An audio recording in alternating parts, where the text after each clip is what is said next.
보지 못했잖아요. 그렇죠. 그런 정치인을 보지를 못했어요. 참 그렇습니다. 자, 저희 이제 두 번째 이슈로 한번 자연스럽게 넘어가 보겠습니다. 바로 이런 정치 때문에 정말 우리의 미래 세대들 20대 지금 30대 이번에 뭐 국민연금 이 개혁이 있었습니다만은 이 부분에 대해서 한동훈 대표가 꽤 이 목소리를 크게 하고 나왔습니다. 감독님 그 한동훈 대표 그 페이스북 글을 한번 나중에 좀 찾아서 올려주시겠습니까? 이번에 이제 국민연금이 결국 여야 합의로 이제 통과가 됐습니다.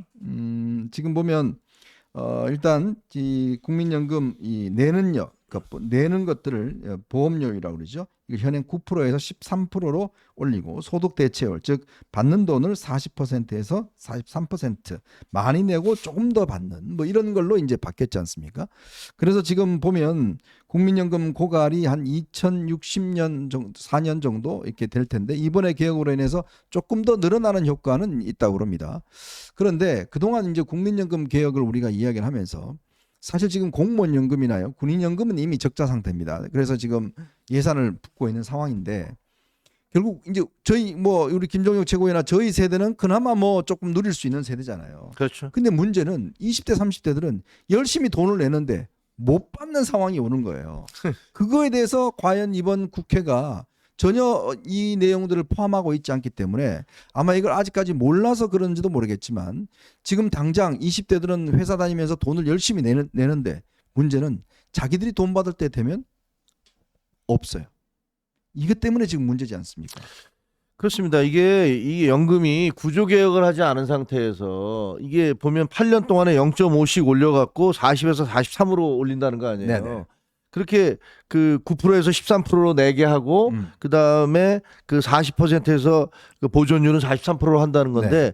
아니 이렇게 따지면 누가 봐도 간단하게 나이가 든 분들이 유리하잖아요. 그렇죠. 이제 뭐 이제 그뭐 돈 내는 괜찮아요. 돈 낼 그것도 별로 없는데 네. 그럼 한 몇 년만 내고 나면 그러면 나는 43%로 많이 받게 되는 거니까 그러면 그분들에게 유리한데 지금 현재 연금 개혁의 문제는 그 젊은 세대 청년층들 네. 이런 사람들에게 너무나 과도한 부담을 주는 것이고 나중에 노인 인구가 점점 늘어나는데 그러면 젊은 사람들은 그냥 맨날 그 연금 뒤치다꺼리 하느라고 세금만 내다 끝나란 말이냐 이런 그렇죠. 얘기잖아요. 그러니까 구조 개혁을 해야 되는데 지금 현재 보면 그 여나 야 모두가 다 그저 눈앞에 떨어진 이런 것들 그 표만 의식해서 네. 그래서 그냥 미봉책으로 언발에 오줌 넣듯이 이거 넘어가는 거 아닙니까? 그러니까 거기에 대해서 한동훈 대표도 이건 문제가 있다. 이렇게 하면 안 된다라고 이제 주장을 하고 나선 거죠. 이게 이제 그렇습니다. 그 이번에 이제 논의될 때도 뭐냐면 차등해서 좀 내게 하자. 그렇죠. 차등해서 하자는 거죠. 차등해서 내서 왜냐하면 지금 곧 받을 분들은 좀 더 많이 내고 맞습니다. 그다음에 사실 이제 우리 세대 같은 경우는 뭐 혜택을 좀 받은 세대 아니에요. 그렇죠. 여러 가지 직장이나 여러 가지로 그러니까 주택, 직장, 20대들은 뭐 다 좀 더 적게 내면서 뭐 그런 걸 한다든지 자동 조항을 이제 해서 옮긴다 이런 걸 해야 되는데 네. 그냥 이번에 그냥 뭐 저것만 당장 이제 이 연금에 대한 뭐 적자 문제가 막 있으니까 그냥 합의를 하는 바람에 결국에 한동훈 대표가 지금 주장하는 게 이럴 거면 지금 이거 거부권 행사해야 된다. 네, 그렇죠. 거부권 행사해서 진짜 20대 지금 앞으로 미래가 달려있는 20대들한테 이거 정말 이렇게 되면 완전 외면받는 지금 상황이 될 수가 있지 않습니까? 그렇습니다. 예. 이게 그러니까 저는 이제 한동훈 대표 처음에 제 모였을 때 이제 3년 얘기를 하더라고요. 네. 그러면서 이제 6공화국의 문을 닫고 7공화국의 문을 열어야 되는데 어떻게 보면 이제 가장 제가 그 중에서 젊은 세대인데 그러니까 이게 제일 안 된 게 전부 다 개헌이 필요하다라고 얘기하면서 정작 자기들이 이제 어떤 권력을 잡고 나서는 나는 5년 그냥 다 할 거야. 그렇죠. 라고 얘기하는 거고 국회의원들도 내 임기는 한 달도 못 줄여. 이렇게 되니까 국회의원 임기와 대통령 임기가 계속 엇박자가 나면서 대통령 되고 나면 지방선거와 국회의원 선거 뒤치다꺼리 하느라고 정쟁에 그냥 날이 새고 밤이 가는 거 아닙니까? 네네. 그러니까 이거 누군가 희생을 해야 되는데 희생을 한다면 제가 하겠습니다라고 한동훈 대표 얘기했어요. 그러고 나서 3년이면 지금 해야 될 게 지금 이것도 마찬가지예요. 이게 연금 개혁도 그렇고요. 네. 그러니까 우리가 개혁해야 될 게 너무 많아요. 국가 권력 구조도 마찬가지고 왜냐하면 우리 현재 헌법 체계라는 것들이 과거에 87년도에 이것을 바꿀 때 권력 구조만 5년으로 단임제로 해놓고 나머지 헌법 조항은 군사정권 시절이나 유신 때 헌법을 그대로 갖다가 그냥 집어넣어 놓은 거예요. 그렇죠. 그것까지는 못 바꿨죠. 그러니까 지금 어떻게 보면 50년 전, 70년 전에 이 헌법 그때 만들었던 그 시대의 헌법이 지금도 우리를 규정하고 있는 거예요. 그렇다고 해서 미국처럼 예를 들면 수정헌법을 계속 만들어내든가 주별로 다르게 적용을 하든가 이런 것도 아니잖아요. 그러니까 이게 대한민국이 제대로 되려면 이거 진짜 개헌을 해야 됩니다. 개헌을 해서 또 누군가는 희생을 해야 되고요. 그래서 저는 한동훈 대표가 나는 3년 안에 그리고 그 얘기 하잖아요.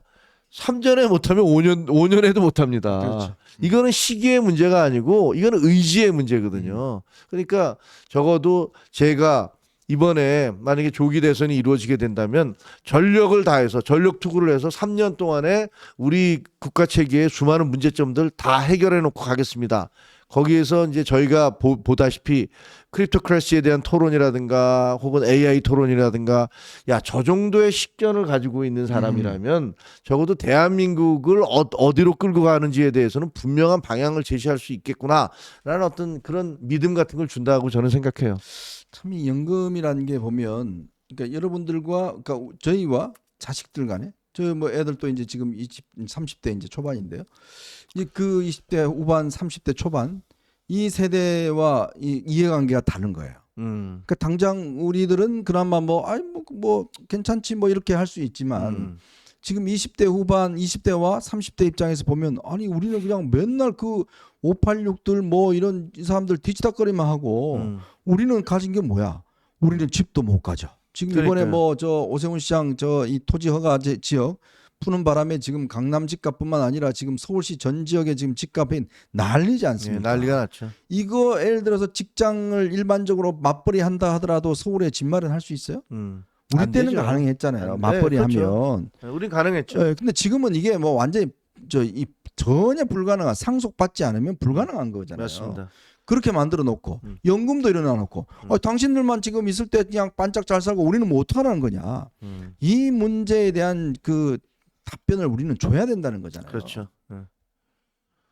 참 답답합니다. 이게 네. 지금 이 20대 30대들이 당장은 지금 뭔가 아직 하지만 만약 이 문제에 대해서 이제 현실적으로 느낄 경우에 아니 지금 안 그래도 월급도 좀 적게 받는데 더 떼가고 나중에 또 못 받는다고 그러면 지금 다 고갈되어 버리고 있는 지금 사람들 다 퍼져 버리면 우리는 뭐냐?